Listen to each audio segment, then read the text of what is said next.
Today World Women's Day. I would like to congratulate all women, particularly rural women working in hard conditions in the lagging regions of each country.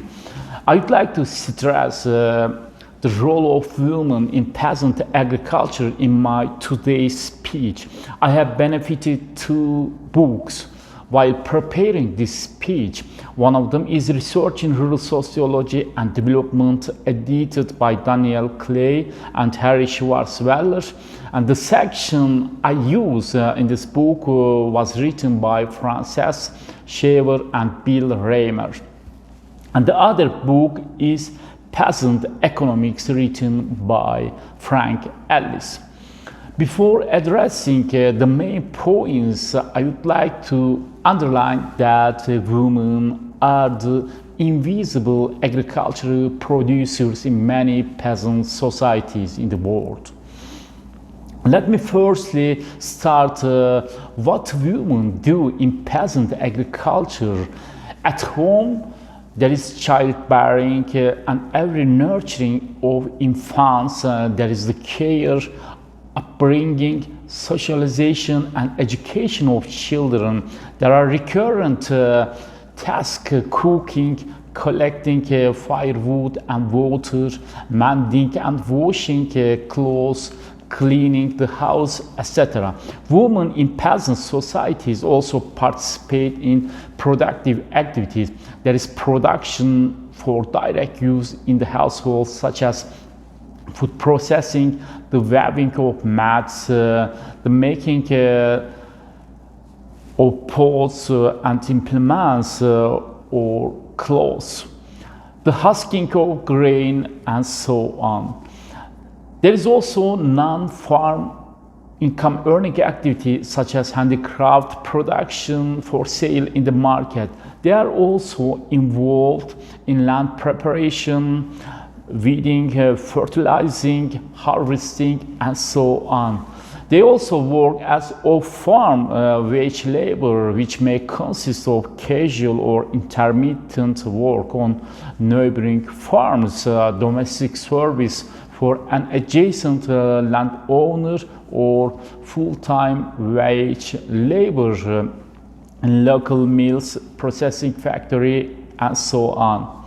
The agricultural structure changes in many countries, third world countries, let's say, with the socio-economic changes. Shaver and Raymer found that the most noticeable feature is the increase in women's off-farm paid work, with an increase in modernization on family labor farms. The pattern reverses on the semi-capitalist farms. As modernization increases, women's paid work of the farm decreases. Women bear the major load of domestic work in the household. However, modernization appears to decrease the workload in a consistent and rather dramatic manner. After giving this short information, I would like to proceed with Ellis' great study on peasant economics. Istad Boserup, in his book Women's Role in Economic Development, distinguished three main categories of peasant farming system according to the degree of women's engagement in farm work, the intensity of cultivation, and the availability to households of landless rural wage labor. The first category combined higher female participation with extensive cultivation, low technology, and virtual absence of a labor market. African peasant farm communities could be employed here. The second category combined low and zero involvement of women in farm work with higher technology, more intensive cultivation, and availability of hired labor due to the presence of a rural class structure with landless labor. It could be associated with Islamic societies to some extent. The third category combined sharing of farm work between men and women with high population density, and even more intensive cultivation in a situation of land scarcity and small farm size. There are several points which can be addressed for the economic analysis. First, the gender division of labor in most peasant societies strongly circumscribes the substitutability of female and male labor across a range of farm household activities. Economic theories of the farm households, which treat men and women in perfect substitutes, are therefore inaccurate about critical aspects of labor in farm production. The second, long working hours for women, often unequal to those of men, stem from differences in degree of this substitutability across different categories of activity.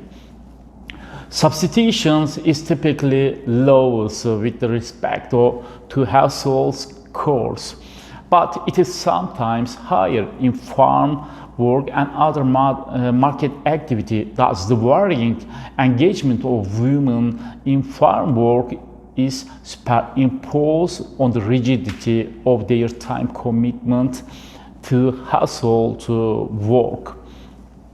And third, the unequal distribution of time with respect to cash income earning activities is notable. The generalization that in effect men control the purse strings is widely applicable to peasant societies worldwide, with implications for the economic dependence of women and their share of the household's total product.